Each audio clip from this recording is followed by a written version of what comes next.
Thank you very much. I have 3 minutes of time and I cannot say anything except to introduce myself in 3 minutes. But I have three different experiences I will share with you in 3 minutes, and probably I will conclude with that. I have no time to talk about the things I have in my mind. Honorable Minister of Culture and today's Government of India, Mrs. Ambika Soni, Mr. Shashi Tharoor, former UN Under Secretary General, Mrs. Mahendra Goresu, Minister of Arts and Culture, Mauritius, Mr. Shekhar Kapoor, film producer and director. Fortunately, I met him while teaching at Berkeley. He was showing his film, and it was a very success story of that. And Mrs. Kapila Bhassian, former Secretary, Department of Culture, Ministry of Culture. Thank you for giving me this opportunity. My dear colleagues, friends, ladies and gentlemen. First of all, wish you all a very happy New Year. I am very happy to be here this afternoon to share some of the ideas I have about the culture courses. Being a linguist, I used to teach language and cultural courses, and I know how rich we are culturally and how known our cultures are around the globe. You may also be aware that in recent years, United States and India have come closer, and economic and cultural collaborations between these two countries have also increased to a greater extent.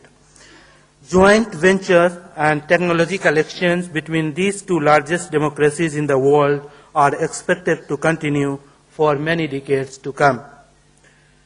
I will just share my experiences that I had at three different occasions, and I will quote which I have already quoted in my write-ups published in Asian Age and in Hindustan Times. Quoting that, I am not white. This is in South Asian, like Indian students, talking about like the first generation there. I am not white. I am not black. I am not yellow. I am Asian, but I am rarely classified as one. I am Indian, but barely recognized as one. I dress in jeans and t-shirt. I eat at local McDonald's. I watch Will and Grace with a religious fervor. And I listen to Justin Timberlake on my iPod when I am walking for the class. But on the flip side, I have also read the Quran in Arabic. I fast every year during Ramadan. I love watching Indian movies to know more and more about my cultural traditions. And I sing songs by Junoon when I am cleaning my house. To most people, these descriptions may sound like completely different people, a complete identity crisis, but at the same time, I speak English, Hindi, and Urdu fluently and feel comfortable with both parts of myself. This is the statement of one of my students who consider herself partly Indian and partly American. I had a second experience. I was attending a faculty hiring meeting, and there was a scholar who came from Colombia, I believe, if I am right, and who worked for her research on Parsada, that the Parsada rituals we offer during our prayers in temples and other places. And I feel so ashamed that she knows more and more about our culture, about our rituals than myself. So they are very much interested to know our cultural traditions, what rituals we are performing, and they are becoming more and more viable everywhere. My last experience, not the last least, but I was talking to some of my students, American students, and I said, last month for the education purposes, I sent some money to my brother. And they started laughing at me. This is your money. Why you are sending to India, to your brother? It's your money. You are wasting your money. You need not to send your brother or your parent. They have to live by themselves. So they don't know our cultural bond that we have here in that cultural traditions. And at the same time, when I make them understand why we send, what kind of cultural bond we have, they became so happy and they appreciate our values and traditions. Here I would also like to mention the courses. While teaching at University of Michigan, Ann Arbor, I started a course with the Professor Poonam Arora on film and cultures of South Asia. You will be happy to know that there was 150 students registered for that course.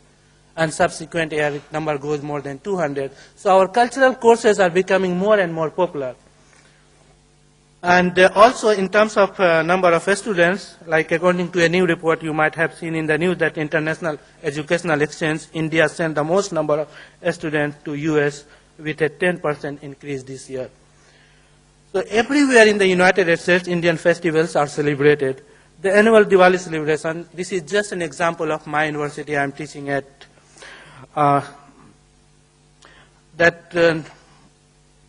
everywhere in the United States, Indian festivals are celebrated. The annual Diwali celebration is among the most popular on-campus event.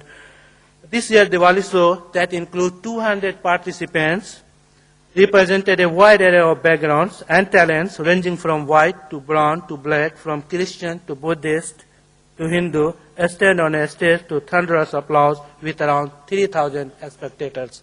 So you can believe that how popular we are becoming abroad everywhere, not only in US, but different parts of the globe.